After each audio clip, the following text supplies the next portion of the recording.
Yeah, welcome back to the channel. In this video, I'm going to walk you through a simple step-by-step guide on how to send money from Chime to Zelle. So watch the video to the very end so you don't make any mistakes, and hit the subscribe button because that actually helps me out. So Chime does not support Zelle directly, but here is a simple workaround using a link bank, which I called a workaround method. So here is a simple step-by-step method on how you can simply send money from your Chime to your Zelle. So the first thing to do is to link your Chime to a traditional bank.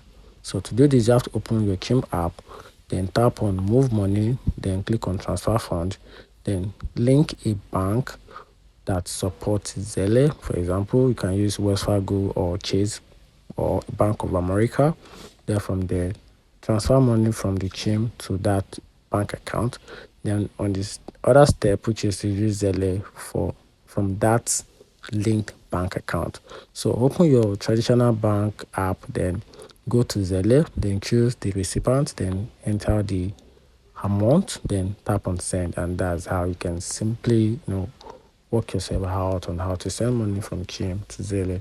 Find the video helpful, turn on the notification button, and follow for more.